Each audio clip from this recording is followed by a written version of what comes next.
आणि बंधू भगिनींनो, आज मी तुमच्याकडे सगळ्यांकडे उद्याच्या 20 तारखेला होणाऱ्या निवडणुकीच्या निमित्तानं जे मशीन पुढे तुम्ही जाणार आहात,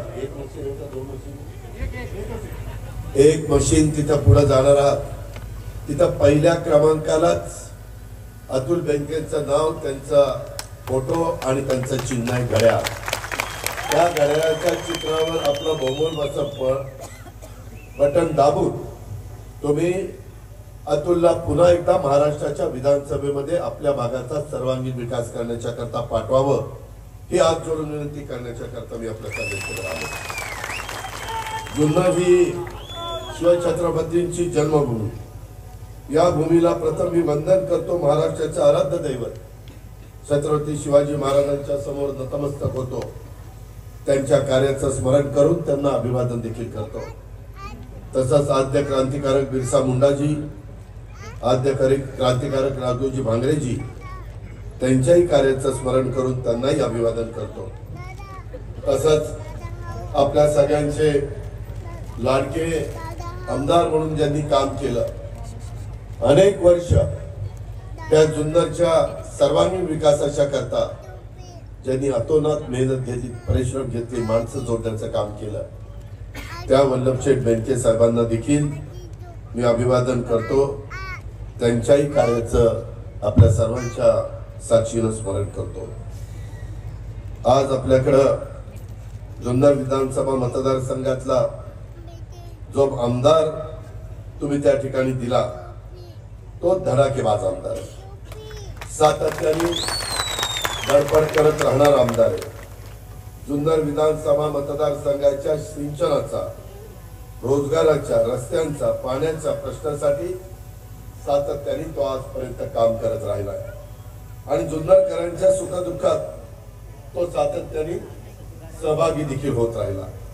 काम करत असताना त्यांनी कधी जातीचा, पात्याचा, नात्याचा, गोत्याचा विचार केला नाही. जसं रयतेचं राज्य स्थापन केलं त्यावेळेस 18 पगड 12 बलुतेदारांना बरोबर घेऊन महाराजांनी हिंदवी स्वराज्याची स्थापना केली आणि रयतेचं राज्य आणलं. त्याच रस्त्याने आम्ही सगळेजण जातोय. आम्ही सर्व धर्म समभाव विचाराचे आहोत. आम्ही जातीय सलोखा ठेवणारे आहोत. जर एखाद्याने एखादं वक्तव्य केलं तर मी माझं स्पष्ट मत त्या ठिकाणी सांगत असतो. शेवटी आपल्याला महाराष्ट्राला पुढे द्यायचंय, या सर्वांना पुढे द्यायचंय. आणि असं असताना एकमेकाच्या बद्दल आकस, एकमेकाच्या मध्ये दरी निर्माण करून आपल्याला काही मिळणार नाही. त्याच्यात आपण काही साध्य करू शकत नाही. जगाची पण आज पद्धत पाहिली, अनेक देशांची बघितली, अनेक राज्यांची बघितली, तर जी राज्य, जे देश गुण्या गोविंदाने सर्वांना घेऊन राहतात, सगळे एकमेकाच्या मध्ये समरस होतात, सगळे एकामेकाच्या सणाला शुभेच्छा देतात, अशा पद्धतीचा परिसरच पुढे जातो. आणि त्याच्यामुळं मला जुन्नरला पहिल्यांदा सांगायचंय की आम्ही उद्याच्याला महायुतीचं सरकार आणण्याच्या करता त्या सगळ्या सहकार्यांची मदत होणार आहे. तुमच्या पवित्र मताची मदत होणार आहे, तुमच्या पाठिंब्याची मदत होणार आहे. पण मी आपल्याला एक गोष्ट अजून सांगतो की आम्ही कुठेही कुठल्याही समाजाला कुठं धक्का लागेल, तो एकटा पडेल, त्याला असं वाटेल की माझ्याकडे कोणी लक्ष देत नाही, कुणाच्याही केसाला धक्का लावून आम्ही देणार नाही. हा माझा शब्द सुरुवातीला जुन्नरकरांना आहे, विशेषतः माझ्या अल्प विभागाला, अल्पसंख्याकाला. ही गोष्ट आपण सगळ्यांनी लक्षामध्ये घ्या. इथं आपल्या अतुलनी जुन्नरकरांच्या आशा, आकांक्षा, अपेक्षांची पूर्तता करण्यासाठी नेहमीच त्यांनी प्रयत्नाची पराकाष्ठा केलेली मी स्वतः पाहिलेली आहे. त्यांनी लोकांना न्याय मिळवून देण्याच्यासाठी आणि कर्तव्य भावनेने आणि सामाजिक बांधिलकी जपून धडपड, जुन्नरची जनता त्यांची धडपड ही कदापि विसरू शकत नाही. एक कार्यक्षम, एक सुसंस्कृत, एक कर्तव्यदक्ष, एक संवेदनशील आणि अभ्यासू नेतृत्व म्हणून मी अतुलकडे बघतो. त्यांना आपली एक स्वतंत्र ओळख ही त्या ठिकाणी निर्माण केलेली आहे. अशा पद्धतीचा एक सहकारी तुम्हाला अतुलच्या रूपाने त्या ठिकाणी मिळालेला आहे. माझी आपल्याला सगळ्यांना सांगायचंय की आम्ही त्या ठिकाणी प्रगत, पुरोगामी आणि सर्व धर्म समूहाचा विचार जनमानसामध्ये रुजवण्याची महत्वाची भूमिका त्या ठिकाणी घेतोय। त्या बाबतीमध्ये काही लोक बाहेर न येतात शिवशाहू फुले आंबेडकरांच्या महाराष्ट्रामध्ये वेगळ्या प्रकारची वक्तव्य केलेली कदाचित ती नॉर्थ मध्ये चालत असतील, परंतु ते साऊथ मध्ये आणि विशेषतः या शिवशाहू फुले आंबेडकरांचा जो वारसा आहे, जो परिसर आहे, त्या परिसरामध्ये कधी तशा पद्धतीने चाललं नाही। त्याच्यावर कटेंगे तो बटेंगे, बटेंगे तो कटेंगे, ते आमच्याकडे चालत नाही। ही गोष्ट आपण लक्षामध्ये घ्या। शेवटी आपण सगळेजण अतुलच्या नेतृत्वाखाली जुन्नर शहरासह संपूर्ण मतदारसंघाच्या विकासाची सुरू असलेली घोडदौड त्या ठिकाणी सुरू राहावी म्हणून जुन्नरकरांनी, मग तो आदिवासी भाग असेल, माझा जुन्नर शहराचा भाग असेल, माझा नारायणगावचा भाग असेल, माझा ओतूरचा भाग असेल, कुठलाही माझा जुन्नरचा भाग असला तर जुन्नर तालुक्यातल्या जनतेने त्याला पाठिंबा, सहकार्य, बळ यापुढे देखील त्याला निश्चितपणे मिळेल याबद्दल माझ्या मनामध्ये ते मात्र शंका नाही। मित्रांनो, मागे आम्ही निवडून गेल्यानंतर वेगवेगळ्या गोष्टी घडल्या, त्या खोलात मी जास्त जात नाही, कारण मला पुढे खेडची सभा आहे, नंतर नाशिकला जायचं, नंतर देवळालीला जायचंय, 10च्या आत प्रचार बंद होतो। पण ते सगळं राजकारण तुम्हाला माहिती आहे म्हणून मी त्या खोलात जात नाही। आम्हाला सांगण्यात आलं की आता शिवसेनेबरोबर त्या ठिकाणी तुम्ही सरकार बनवायचं, विचारधारा वेगवेगळी, काँग्रेस राष्ट्रवादीची विचारधारा वेगळी, शिवसेनेची विचारधारा वेगळी।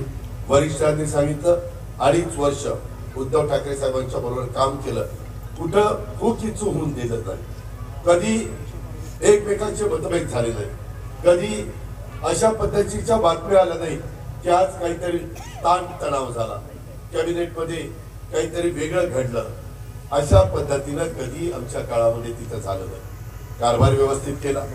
त्याच्यानंतरच्या काळामध्ये तेव्हा 2.5 वर्षात काय झालं, वर्ष 1.25 वर्ष करोनातच गेलं। करोनामध्ये ज्या आजारातनं आपल्या महाराष्ट्रातल्या जनतेला बाहेर काढण्याकरता दिवस रात्र आम्ही मेहनत देत होतो, ऑक्सिजन देत होतो, व्हेंटिलेटर देत होतो, ॲम्ब्युलन्स देत होतो, त्या ठिकाणी दवाखाने निर्माण करत होतो, जम्बो बेड करत होतो, बेड निर्माण करत होतो, सगळ्या गोष्टी करत होतो, रेमडेसिवीर, वॅक्सिन ते सगळं देत होतो। पण त्याला खूप काळ गेला आणि त्याच्यामध्ये आपला टॅक्स कमी झाला। पहिल्यांदा माणसं जागवण्याचं काम केलं आणि जे काम करत होते त्यांचे पगार देण्याचं काम केलं।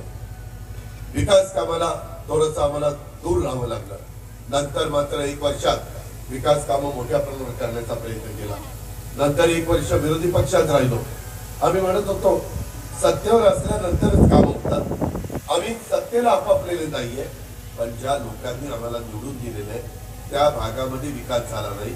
त्या 1 वर्षाच्या काळामध्ये बहुतेक सगळे अतुल बेनकेंच्या कामाला स्टे देण्यात आलेला होता, स्थगिती मिळालेली होती, ती स्थगिती उठवायची होती, नवीन कामाला मंजुरी द्यायची होती, प्रशासकीय मान्यता द्यायची होती, कॅबिनेटची मान्यता द्यायची होती।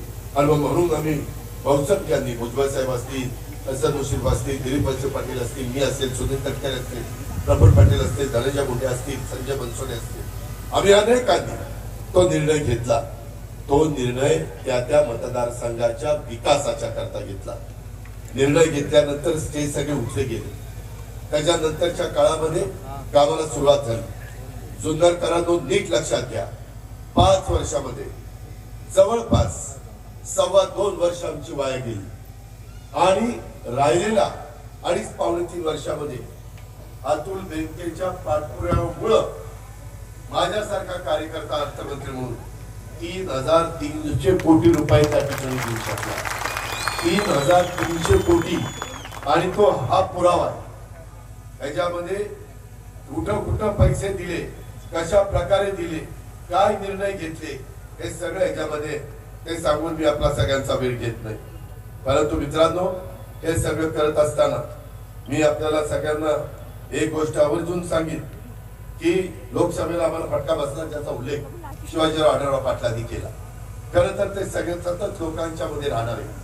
मला वाटलं नव्हतं की अशा प्रकारचा फटका बसेल। ठीक आहे, लोकशाही तुमच्या ठिकाणी निर्णय घेतला, पण आज देखील ते शिवाजीराव आढळराव पाटील लोकांशी संपर्क ठेवतात, सतत आम्हालाही सांगतात डीपीडीसी मध्ये हे झालं पाहिजे, राज्य सरकारकडनं तशा पद्धतीनं निर्णय झाले पाहिजे.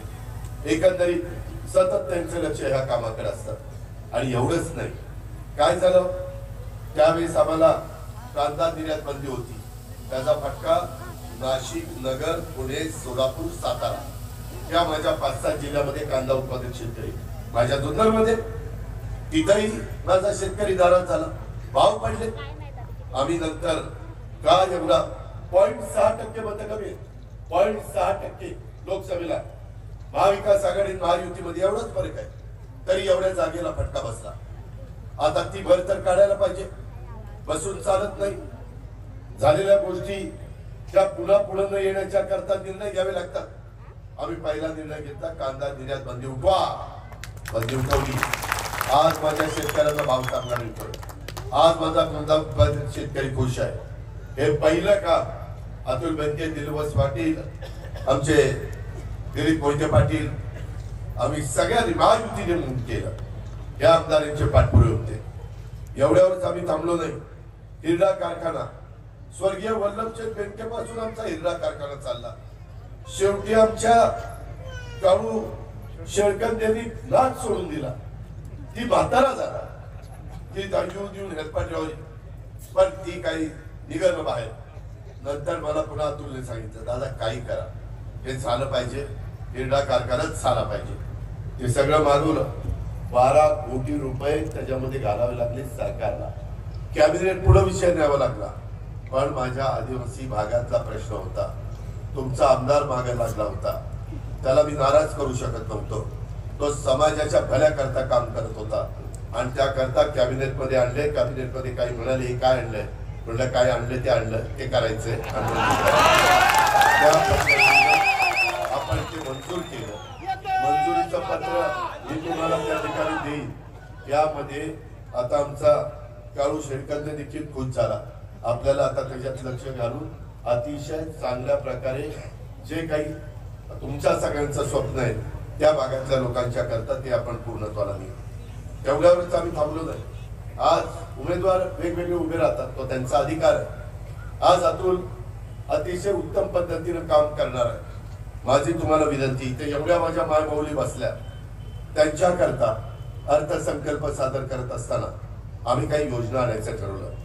मी एकनाथराव देवेंद्रजी, आमचं बजेट होतं 6.5 लाख कोटीचं. अधिकाऱ्यांना विचारलं पगाराला, पेन्शनला आणि घेतलेल्या कर्जाचं व्याज द्यायला किती कोटी लागतात. त्यावेळेला 3 लाख ते 3.25 लाख कोटी रुपये त्याला जातील. झाले, निम्मे पैसे गेले. मी त्यांना म्हणलं की मला काही करायचंय, पण माझ्या शेतकरी बांधवांच्या करता, आमच्या तरुण तरुणींच्या करता, मुख्यमंत्र्यांची, दोन्ही उपमुख्यमंत्र्यांची इच्छा आहे की आणि माझ्या मायबाऊलींच्या करता काही निर्णय घ्यायचे. साधारण 75,000 कोटी रुपयाचे आम्हाला लाभ त्याच्यातून द्यायचा आहे. आणि मग राहिलेल्या पैशामध्ये आपण त्या ठिकाणी बचत करू आणि त्याच्यातून राज्याची अर्थव्यवस्थेला कुठेही अडचण येणार नाही. राज्य सक्षम आर्थिक बाबतीमध्ये राहील.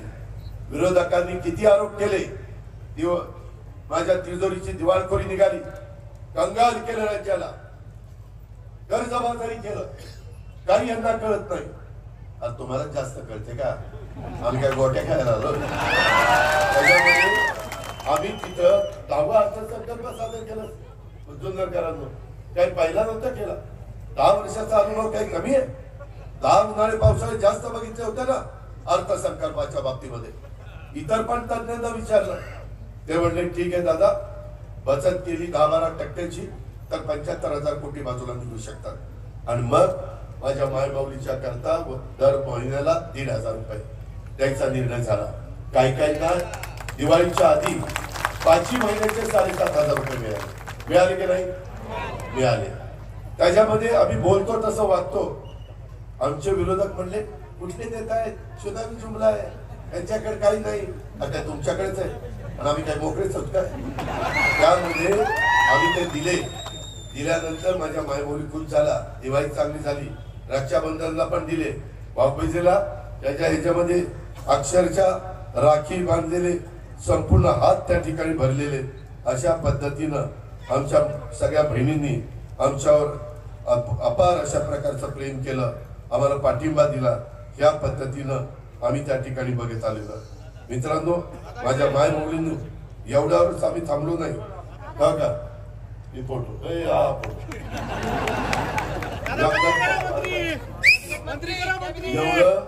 आम्ही जन्माला आल्यापासून आजपर्यंत एवढ्या कुठल्या बहिणींनी आम्हाला राख्या बांधल्या नाही. आमचा उच्चांक झाला, आम्ही खुश झालो, कारण आमच्या बहिणीच्या चेहऱ्यावर हसू दिसत होतं, समाधान दिसत होता, आनंद दिसत होता. आणि मुख्यमंत्री दोन्ही उपमुख्यमंत्र्याला हेच पाहिजे होतं, दुसरं नव्हतं. त्याच्यात दुसरं सुख कशात आहे. अरे इतके दिवस आपण यांना कधी काही दिलं.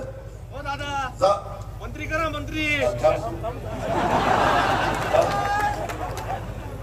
जास्त मताधिकारी निवडून आणावं लागतं. त्यामध्ये मी आपल्याला सांगतो की ह्या सगळ्या गोष्टीमध्ये हे सगळं करत असताना विरोधकांनी टीका केली. देऊन किती दिले? 3,000 रुपये. अरे दिवसभर काम केल्यानंतर ज्याची संध्याकाळची चूल पेटते त्याला 1,500ची किंमत आहे. तुम्हाला काय माहिती 1,500ची किंमत? तुम्ही 96 सत्तेवर असताना ₹1.25 पण दिला नाही आणि आम्ही 1,500ची तुम्ही काढता. ही तुमच्या अवकात. या पद्धतीनं तुम्ही आम्हाला शिकवता आणि नंतर कोर्टात गेले बंद करायला. नंतर म्हणजे स्टे द्या. अरे बहिणींना पैसे मिळतात, जात पात धर्म काही बघितला नाही. सगळ्या बहिणी, सगळ्या समाजाच्या आम्ही भेदभाव करत नाही. आम्ही सर्वांना घेऊन जातो. ही आमच्या शिवशाहू फुले आंबेडकरांची शिकवण आहे आणि ह्या पद्धतीनं आम्ही सगळेजण पुढे चाललो. मुली शिकत नव्हत्या, कॉलेजमध्ये काढल्या जायच्या. आम्ही 50% त्यांचं शिक्षणाची फी द्यायचो. काही आई वडील आले, आम्हाला 50% देखील भरता येत नाही. मुख्यमंत्र्यांना आम्हाला भेटले आणि म्हणले काय सांगावं, सरकारने फक्त 50% गरिबाच्या मुलींना कॉलेजच्या शिक्षणाच्या करता देण्याचा निर्णय घेतला, पण आमच्या मुलीनं राहिलेले 50% आम्हा आई वडिलांच्याकडे नसल्यामुळं मुलीने स्वतःचा जीव दिला. काय आम्हाला वाटलं असेल का? तर ती गरिबाच्या घरामध्ये जन्माला आली म्हणून. त्याच्यानंतर एकनाथराव, मी आणि देवेंद्रजी बसलो. म्हटलं चला 50% किती द्यावे लागतात? 3,000 कोटी रुपये द्यावे लागतात. म्हणलं अजून 3,000 कोटी, 6,000 कोटी रुपये दिले तर माझ्या महाराष्ट्रातल्या गरीब घरामध्ये जन्माला आलेल्या मुलींना कॉलेजचं शिक्षण फ्री होणार आहे ना? होणार आहे. तोही निर्णय घेऊन टाकला. शेवटी राज्य जनतेच्या भल्याकरता चालवायचं असतं. हे 2 निर्णय घेतले. जन्माला आलेली मुलगी ती 18 वर्षाची होईपर्यंत 1,01,000 रुपये टप्प्याटप्प्याने आम्ही तिला देतो. तो निर्णय घेतला. 3 गॅस सिलेंडर देण्याचा निर्णय घेतला. आम्ही निर्णय घेत होतो. महिला समाधान व्यक्त करत होत्या, आनंद व्यक्त करत होत्या. जाईल तिथं सभेला. आतापर्यंत माझ्या एवढ्या जुन्नर मध्ये सभा झाल्या, एवढ्या महिला तर मी कधीच बघितल्या नाही सभेला. आता जी कमी पडली ह्या जास्त झाल्या. आता तुमचं संपलं. आता ह्यांच गमतीचा भाग जाऊ द्या, परंतु आम्हाला टीका केली ना. अरे त्यांच्या लाडक्या बहिणी आणि भाऊ तर काय दोडके झालेत वाटतं, काहीच दिना भावांना. आम्ही तिकडे आलो. 3, 5, 7.5 ह्या मोटरांचं वीज बिल माफ करायचं आकडे मागवले देवेंद्र, मी आणि एकनाथरावनी. 44 लाख शेतकरी, 15,000 कोटी रुपये वर्षाला लागणार. म्हटलं वीज फुकट मिळणार आहे ना त्यांना, 15,000 कोटी रुपये देऊ. कारण 75,000 कोटी बाजूला काढले होते, त्यांना 45,000 कोटी, तुम्हाला ते 15,000 कोटी. त्याच्यामध्ये माझ्या स्टायपनला 6,000, 8,000, 10,000, त्याच्यामध्ये 8,000 कोटी, गॅस सिलेंडरला 2,000 कोटी, असा सगळा हिशोब 75,000 कोटीचा जुळवलेला होता. त्याच्यातून तुमच्या 15,000 कोटी रुपये भरले. तुम्हाला झिरोची बिल आली का? आली. राहिलेल्यांना पण येतील. आचारसंहितेमध्ये अडकलं असेल. मागचं बिल द्यायचं नाही, चालू बिल 0, पुढचं बिल द्यायचं नाही. पण आता 3, 5, 8, 5 ला पहिलं 5 रुपये लिटरला जास्त दिलं अनुदान. भाव वाढले तर ग्राहकाला तोटा होतो, ग्राहक नाराज होतो. मग आता 1 ऑक्टोबर पासून 7 रुपये केले. 3, 5, 8, 5 डायरेक्ट तुमच्या अकाउंटला. हे पैसे आधार कार्डची लिंकअप डायरेक्ट त्यांच्या अकाउंटला. मध्यस्थी नाही, पैशाची गळती नाही, डायरेक्ट आमच्या ह्याच्यामधनं मंत्रालयातनं पैसे त्या माऊलीच्या माझ्या अकाउंटला. मध्ये कुणी पुरुषांनी लुडबुड करायचं कारण नाही. फार तर मला हे दे 1000 रुपये. तर त्याच्यामध्ये आम्ही तुम्हाला बिल माफ केलेलं आहे, पुढेही बिल माफ करणार आहे. त्या संदर्भात मला इथं बिबट्याच्या संदर्भामध्ये बऱ्याच काही गोष्टी आहेत आणि त्याच्यामुळं मला अतुल नेहमी सांगायचा, मी अनेकदा आलो शिवाजीराव आढळराव पण पाटील त्यांच्या इलेक्शनच्या काळात काही घटना घडल्या, आता हे काही बरोबर नाही आणि त्याच्यामुळं आम्ही ते ठरवलं करायचं. आता मी सांगतोय तुम्हाला अजून 4-5 महिने कळ काढा. 4-5 महिन्यांनी महाराष्ट्रातल्या तमाम शेतकऱ्यांना चांद्यापासून बांध्यापर्यंत सूर्य उगवला वीज पंप चालू, सूर्य मावळला वीज पंप बंद, घरी जायचं संध्याकाळी आपल्या आणि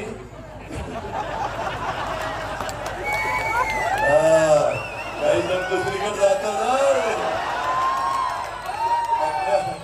आपल्या बायका पोरांच्याकडे जायचं, जेवायचं खावायचं गप्पा मारायच्या.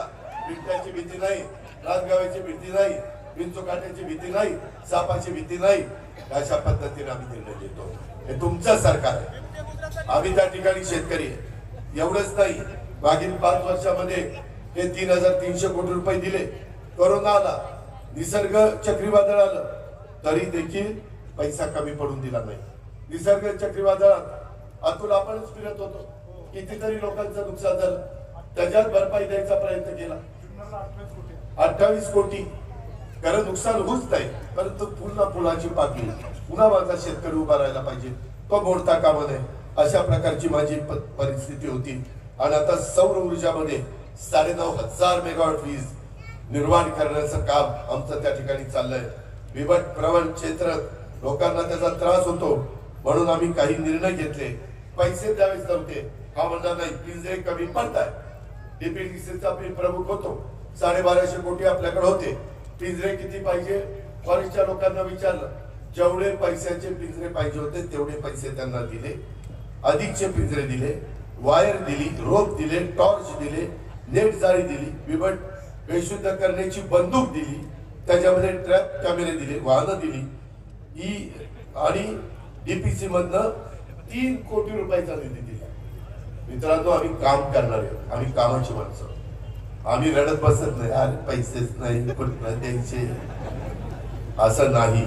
3 कोटी रुपये दिले. त्याच्यामध्ये आता आपण नवीन बिबट निवारण केंद्र बांधणार आहे. जिथं बिबट संख्या जास्त आहे तिथं पकडण्याचे आदेश दिलेले. आतापर्यंत क्षमता 42 होती, ती आता 150 आपण करतोय. काही बिबटे आपण त्या ठिकाणी गुजरातला दिले, 15 का काहीतरी बिबटे दिले, 10 दिले. आणि हेच काय म्हणतात, गुजरातला कारखाने चालले. अरे येड्यांनो, बिबटे गेले, बिबटे कारखाने कुठे गेले, काही सांगतात. आम्ही गप्प बसतो म्हणून काही ऐकायला काय हे असलं नाही चालणार. त्याच्यामध्ये गेल्या 5 वर्षामध्ये सिंचनासाठी अनेक जलसंधारणाचे बंधारे अतुल आणि त्या सगळ्या आमच्या महायुती त्याच्यात भाजप पण आलं, शिवसेना आलं, नाहीतर ते म्हणते हे जर राष्ट्रवादीच चालू असं नाही बाबा. तो तुम्ही पण आरपीआय आठवले साहेबांनी सगळे आले बाबा. त्याच्यामध्ये शिल्लेवाडीची बंद पाईपलाईन 100 कोटी त्याला दिले, त्याचं काम कोळवाडी आळेपर्यंत झालंय. वडज उपसा सिंचनला 35 कोटी 50 लाख रुपयांची प्रमा दिली, त्याचा फायदा खिलारवाडी, सावरगाव, निमदरे या गावांना त्या ठिकाणी होणार आहे. एक दिवस असाच अतुल माझ्याकडे आला आणि तो म्हणला, दादा 34 उपप्रमा त्या ठिकाणी कुकडीला मिळाली, ते झाल्यावर पठारावर आपल्याला पाणी न्यायचंय आणि कोपरे मांडवे बंधारा आम्ही करणारच, माणिकडोह धरण परिसरात पाटबंधारे करणारच आणि पठारावर पाणी नेण्यासाठी आम्हाला डीपीआर करायचा. मी अधिकाऱ्यांना फोन केला, अधिकारी म्हणले, दादा बजेट झालेलं आहे, डीपीआर ला काय आपल्याकडे पैसे नाही. मी म्हणलं किती पैसे लागतील, ते म्हणाले 5 कोटी रुपये लागतील डीपीआर ला, 5 कोटी रुपये. शेवटी आमदाराच्या आग्रह खातर डीपीडीसीतनं 5 कोटी रुपये डीपीआर बनवायला दिले. दिले का नाही? त्याच्यामध्ये कोपरे मांडवे इथे बंधारा बांधण्यासाठी सर्वेक्षणाला देखील आपण त्या ठिकाणी मान्यता दिली. एवढ्यावरच आम्ही नाही थांबलो. ओतूर परिसरात डोंबरवाडीच्या गायरान जागेत शासनाचा फूड प्रोसेसिंग पार्क साठी प्रथम आपण मान्यता दिलेली आहे आणि हे प्रकल्प उभे राहिल्यानंतर मला खात्री आहे की अनेक स्थानिक उद्योजक तयार होतील. फळे भाजी त्याच्यावर प्रक्रिया प्रकल्प उभे राहिल्यानंतर अनेक माझे स्थानिक उद्योजक तयार झाल्यावर त्याच्यामध्ये स्थानिक महिला बचत गट आणि सुशिक्षित तरुण यांना जवळपास 8 ते 10 हजार जणांना रोजगार मिळणार आहे. हे काम आम्हाला करायचंय, हे काम महायुतीला करायचंय, हे काम महायुतीच्या आमदाराला करायचंय. आणि याच्यातून हे सगळं करत असताना शिवनेरी विकास तर केलाच. त्याच्यामध्ये मला आठवतंय वल्लभशेठ बेनके माझ्या मागे लागले होते. 85 कोटी रुपये त्यावेळेस दिलेले होते. परंतु आता जुन्नरचा पर्यटन आराखडा तयार करण्याचं काम घेतलंय. खाजगी गुंतवणूकदार आणि पीपीपी काही शासनाची मदत असं करून काही 1000 कोटीचा आमचा तो कार्यक्रम आहे. त्याच्यामध्ये काही वर्षामध्ये तो करण्याचा आमचा सगळ्यांचा प्रयत्न आहे. मित्रांनो, ह्या सगळ्या गोष्टी केल्या. मला माझ्या अल्पसंख्याकांना सांगायचंय, मी कुठंही तुम्हाला वाऱ्यावर सोडलेलं नाही. त्याच्यामध्ये मौलाना आझाद महामंडळाचं हमीची मर्यादा 30 कोटी होती, ती 500 कोटी रुपये केली. महामंडळाचं भाग भांडवल कमी होतं, 1000 कोटी रुपये केलं. शैक्षणिक माझ्या अल्पसंख्याक मुला मुलींना कर्जाची मर्यादा 5 लाख होती, 20 लाख रुपये केली. अल्पसंख्याक विद्यार्थ्यांच्या करता उच्च शिक्षणाची सुधारित शिष्यवृत्ती राबवून शिष्यवृत्ती 50,000 रुपयापर्यंत वाढवण्यात आली. आणि आम्ही सगळ्यांनाच गरीब मुला मुलींना वेगवेगळ्यांना परदेशामध्ये पाठवतो, शिक्षणाच्या करता शिष्यवृत्ती देतो. अल्पसंख्याक मुलांना मुलींना परदेशात पाठवण्याची संधी नव्हती. त्यांच्या गुणवत्तेला वाव मिळावा म्हणून मी अल्पसंख्याक समुदायातील 75 विद्यार्थ्यांना प्रतिवर्षी प्रत्येक विद्यार्थ्याला 40 लाख रुपये शिष्यवृत्ती देण्याचा निर्णय घेतला आणि आपण मुला मुलींना सगळं पाठवतोय. अल्पसंख्याक उमेदवारांच्या करता पोलीस भरती प्रशिक्षण योजना निवासी स्वरूपात राबवण्याच्या करता तो निर्णय आम्ही घेतला. पहिला 15 जिल्ह्यात अल्पसंख्याक समाजातील महिलांना नवीन 2800 बचत गट स्थापन करण्याचा निर्णय घेतला. महिला बचत गटाच्या कर्जासाठी लावलेल्या जाचकाठी त्या रद्द करण्याचा निर्णय घेतला. डॉक्टर झाकीर हुसेन मदरसा आधुनिकीकरण योजनेला प्रतिवर्षी 2 लाख दिले जात होते, आता 2 लाखात काही होत नाही. ते आता 10 लाख रुपये इतकी वाढ करण्यात आलेली आहे. मदरसा शिक्षकांच्या मानधनात 6000 रुपये होते, डीडर वाल्यांना ते 16000 केले. बीएड वाल्यांना 8000 होते, ते 18000 रुपये केले. अल्पसंख्याक विभागाला मी प्रथमच अर्थसंकल्पात 1000 कोटी रुपयाची तरतूद त्या ठिकाणी केली. पहिली 700, पुरवणीमध्ये 300 असे 1000 कोटी. सगळ्या आमदारांना बहुतेकांना मी अल्पसंख्याकांच्या करता निधी दिला.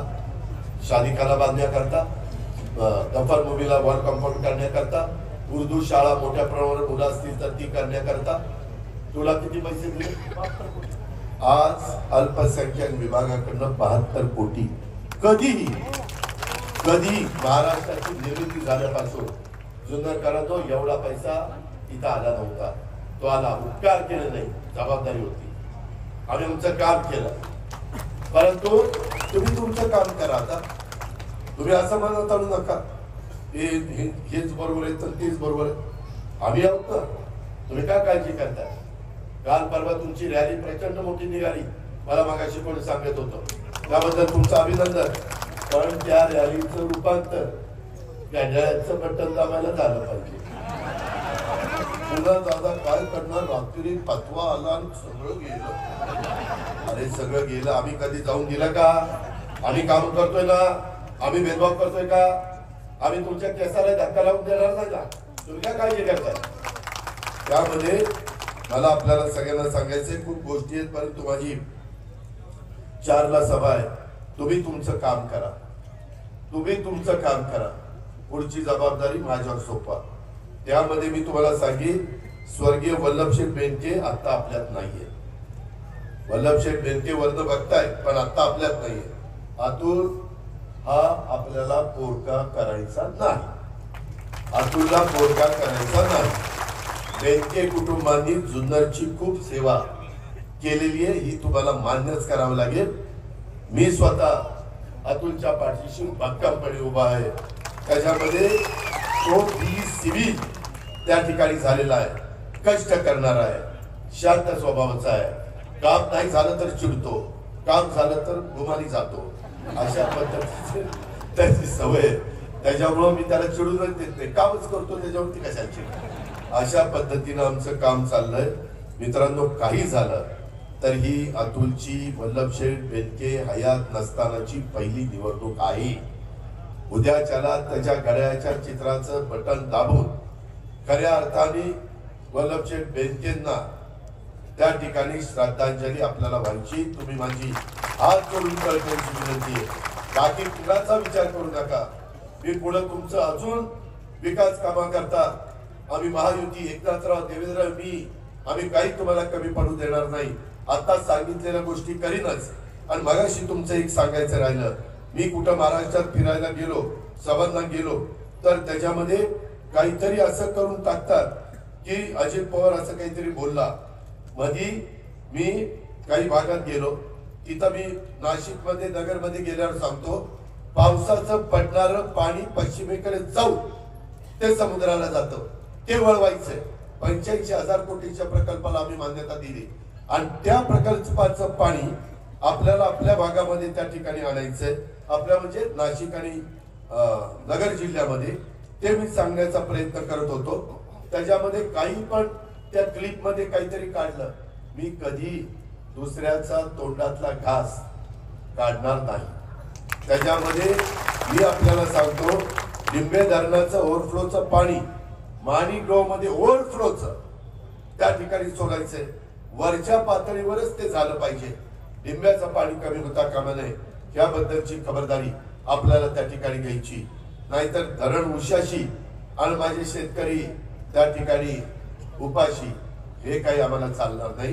त्याच्यामुळं आमचं मागून जे असेल ते खालच्या त्याच्याबद्दल दुमत असल्याचं कारण नाही.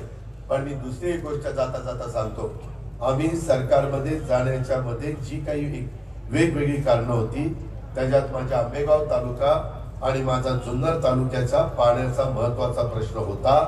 जो मगाशी लाव रे व्हिडिओ त्याच्यात तुम्ही ते ऐकलं, त्या पद्धतीनं तिथं ते झालेलं होतं.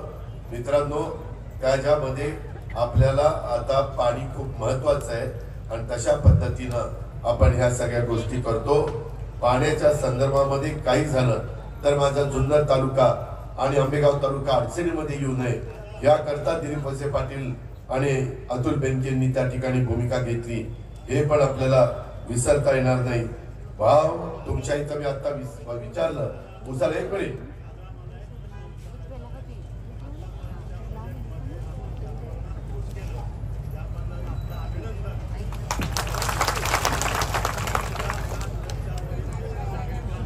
काय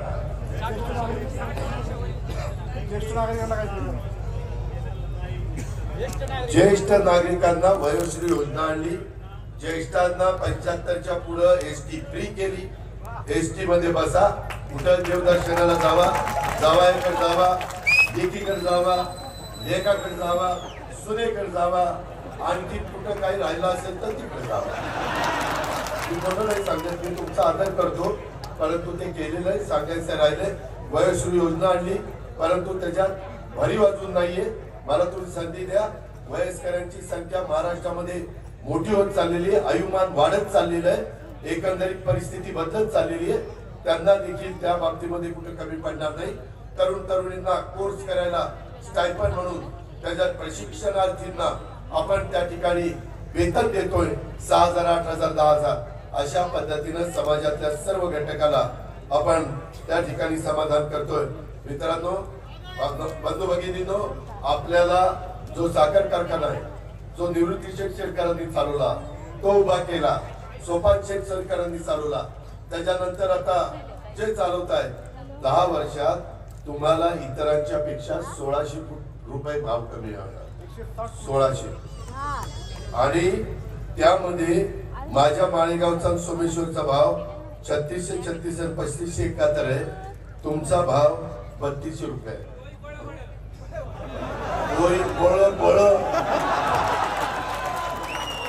तर आपल्याला याचाही विचार करा. ज्यांना एवढा सुंदर आर्थिक सुबत्ता आणणारा कारखाना चालवायला दिलाय, ते कारखाना चालू शकत नाही. ते जुन्नरकरांचं काय नेतृत्व करणारे या गोष्टीचा पुरस्कार करा आणि आमच्या अतुलच्या गड्याच्या चित्राच्या शेजारचं बटन दाबून प्रचंड संख्येने याला विजयी करा.